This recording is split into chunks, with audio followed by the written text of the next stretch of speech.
はい、脂肪吸引メインで行っている森脇慎です。今回はこんなクリニックでは絶対やるな、脂肪吸引をやってはいけないクリニックの特徴3選を紹介していきます。ではまず最初に結論として3つ紹介していきます。1、脂肪吸引の機械で値段分けしているクリニック。2、全身麻酔がプランにないクリニック。3、脂肪吸引注射を推しているクリニック。それではそれぞれ1つずつ見ていきます。まず脂肪吸引の機械で値段分けしているクリニックについて解説します。これはですね、脂肪吸引の機械っていうのはいくつか種類があって、通常に行っている麻酔液を巻いて純粋に吸うっていう単純な脂肪吸引を行っているところ、シリンジ法とかでもやってるところありますよね。自分で麻酔液を巻いてそれを吸引する通常のやり方。あとはベーザーという機械を使ったやり方、アキーセルという機械を使ったやり方があります。ベーザー脂肪吸引というのは欧米でかなり主流になってきているもので、ベーザーというのは超音波の熱を利用してですね、脂肪細胞を熱で溶かしてドロドロにした状態で脂肪層の脂肪細胞を均一にしてあげて、よりきれいに吸ってあげることが可能な機械というふうになっています。実際問題、体の脂肪吸引人それぞれによって脂肪細胞の硬さだったり違いますし、例えば肩や腰などはかなり硬く、ベーザーをかけてあげることって一定数メリットはあると思います。またそのベーザーの熱を利用したタイトニング効果もあって、皮膚の引き締めも多少はあるとされています。当院で使っているのはこのベーザー脂肪吸引で行っていますね。次にアキーセルですね。アキーセルっていうのは吸う時にですね、バイブレーションを起こしてブルブル震えることで脂肪細胞をブルブルブルと震えさせて脂肪細胞を壊して、その状態で吸引するということで、これもまた脂肪を壊して吸引することができるので、きれいに吸うことができるという謳い文句で行われています。一般的に欧米などで行われているのはベーザーが一応主流で、2位にアキーセルぐらいというのが通常だと思います。ただこの脂肪吸引の機械によって値段、ベーザーを使うとかアキーセルを使うとか、そういうのはどちらでもいいんですが、結論何がダメなかというと、その脂肪吸引の機械で値段分けをしているのはかなり僕は下品だと思いますね。考えてみてほしいんですけど、例えば脂肪吸引も手術なので、やはり使い慣れた機械を使ってやるのがいいと思います。本当にいいと思っているものなら、最初からその患者の最高の結果を出すために使うべきだと思いますし、例えばゴルフやテニスと同じで、ああいうのはラケット競技で道具を使って行うものです。例えばプロゴルファーが一番大事な試合の時に使い慣れていないゴルフクラブを使ってその大事な大会に出るっていうのは絶対にありえないと思います。なので本当にドクターであれば脂肪吸引で患者さんのことを考えると、一番いい機械を、自分が一番使いやすい、一番使い慣れた機械を使って脂肪吸引を行ってあげることで一番いい結果を求めるっていうのは絶対に大事だと思います。純粋にこの値段分けをプランを用意して松竹梅にして値段分けをすることで高い料金を選ばせるっていうのは経営者の目線としてはすごい正しいと思うんですが、ドクターとしてはこれはかなり下品なやり方だなと思いますね。本当にゲストの方を持って万全な状態で最高の結果を出したいのであれば、道具にこだわるというのは本当に処方中の処方だと思います。ここをなおざりにして値段で今日はアキーセル使わないからボロい普通の吸引管でやるからって言ってやると手を抜いてることにもなりますし、何よりやはり一番使い慣れた機械でやるっていうのが大事だと思います。僕は別にベーザーだからどうとかアキーセルだからどうとか普通の吸引管だからどうとかっていうよりも、まずはしっかりとドクターがその解剖学に基づいてどこの脂肪をどれぐらい取ってどうなったら最高の結果になるかっていうのを常に考えて行うのが大事だと思います。その大事な最高の結果を出すために一番大事になってくるのはやはりその器具だと思いますね。その道具にこだわれない人はそもそも結果にもこだわれないと思うので、ここをないがしろにしてしまう人は脂肪吸引かなり危ないと思いますね。なのでまず最初にこの脂肪吸引の機械で値段巻きしているクリニックでは僕は脂肪吸引はお勧めしません。次に全身麻酔がないクリニック。これは安全面でかなり危険です。当院でもこの後ろに見えているのが全身麻酔の機械です。脂肪吸引というのは本当に美容整形の施術の中で最も侵襲性の高い手術の一つです。骨切りか脂肪吸引どちらかが本当に侵襲性が高くて、毎年日本でも必ずどこかしらで事件になっています。場合によっては死亡事故も起こっているようなものなので、本当に安全に行うためにちゃんと解剖学に基づいてどこを傷つけたら何が起こってどうなるかっていうのをしっかり認識しておいて行うのが大事です。例えば一番事故が多いのはこの顎下の脂肪吸引ですね。ここに外形動脈があるので、これを損傷しないように解剖学に基づいて吸引をすることが非常に大事になってきます。例えば欧米ではもう基本的にお腹の脂肪吸引などを行う時には全身麻酔で行うのが主流です。お腹の脂肪吸引もかなり侵襲性が高くて、脂肪層を誤って筋肉を貫くと、この内側には内臓がたくさんあるので内臓損傷につながってしまいます。なので例えば静脈麻酔だけで管理しているところもあると思うんですけど、静脈麻酔というのは鎮静といって眠るだけの作用があります。なので患者さんやゲストの方は手術中に眠ることは可能で記憶はないんですが、痛みに関しては覚えています。痛み刺激、例えば吸引の麻酔を巻いたり、この吸引の前後する動きによって痛いと感じてこうゴソゴソ動くことがあります。なのでその時にすごい動いた時に脂肪を筋肉も貫通して内臓まで行く可能性は考えられます。そういったことも考えて、例えば BMI が高い人や男性などの場合には、当院ではお腹の脂肪吸引やハイブリッド包協などは全身麻酔で管理して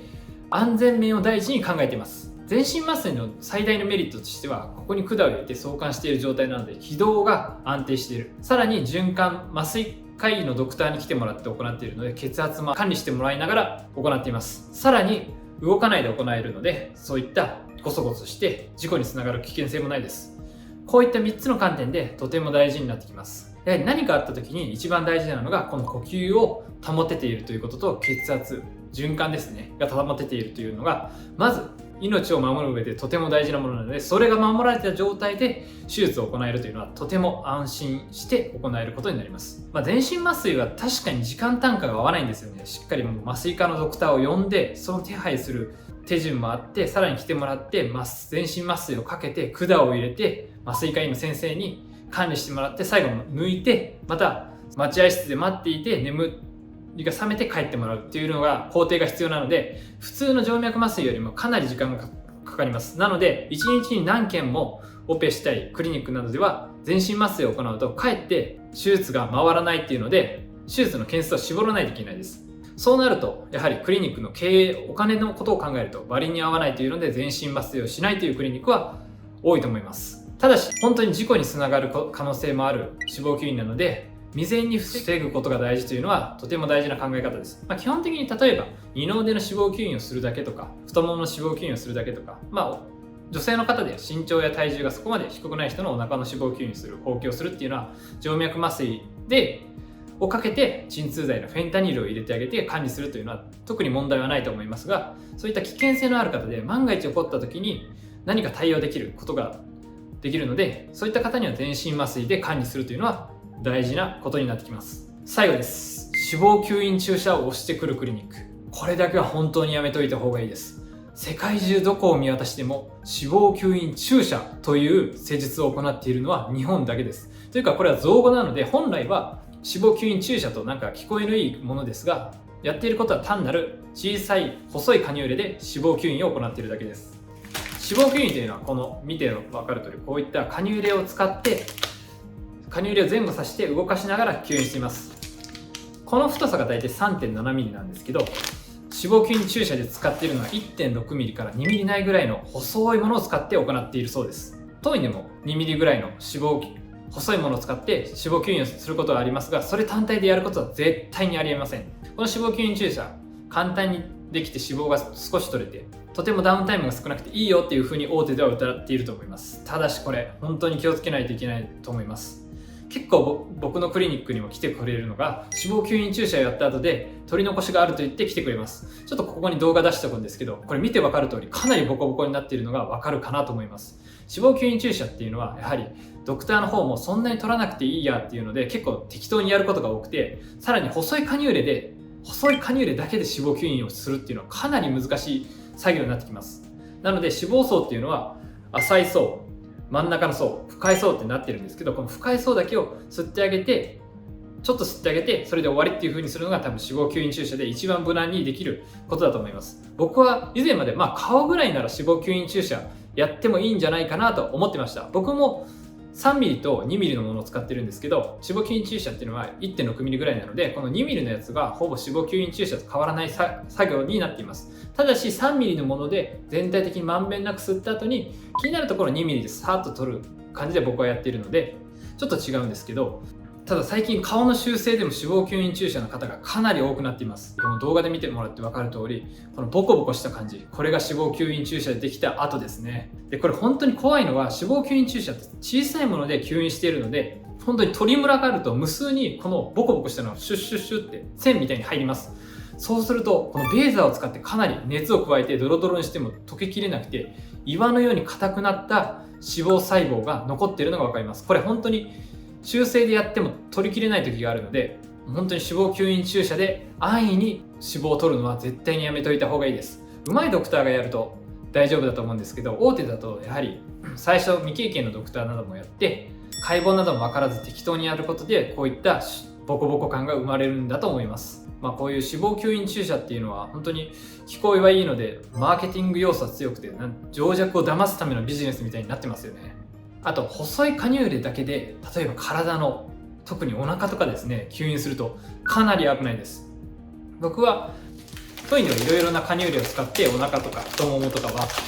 脂肪吸引を行っているんですが、僕は太ももとお腹の脂肪吸引などで使うカニューレは 4.6mm のかなり太いものを使ってまずは吸引しています。この太いものを使うことによってやはりお腹とか太ももっていうのは脂肪がたくさんあるじゃないですか。そこを太いものを使ってまんべんなく取っていくことでトリムラをなくして、その後に微調整で 3.7mm のものを使って微調整するっていう風にしています。これを例えば細い脂肪吸引注射でやっているとかなりボコつくのと、まんべんなく取れるところがボコつくのと、あと細いもので脂肪層を突き刺すと簡単に筋肉の方に行ってしまって、場合によっては内臓損傷のリスクは格段にリスクが上がります。なので、うまいドクターというか慣れたドクターに脂肪吸引注射を例えばメーラーのところとかジョールのところちょっと取ってもらうぐらいならいいんですが、体の脂肪吸引注射、つまり細いカニューレだけでする脂肪吸引は絶対にやらない方がいいです。本当に命の危険があるので、そこだけは注意して行うようにしてください。内臓損傷を起こして放っておくと確実に死にます。これだけは脂肪吸引注射を受ける人は必ず分かった上で行うのがいいと思います。毎年大手とかでは結構死亡事故起こってるらしいんですけど、やっぱりその金や権力によってもみ消すことができるので明るみになっていないですよね。そういったこともあるので、本当に軽い気持ちで脂肪吸引注射っていうので注射だから大丈夫だと思って受けるのは絶対にやめてください。今回は脂肪吸引を行わない方がいいクリニック3つについて詳細に解説しました。やはり脂肪吸引っていうのは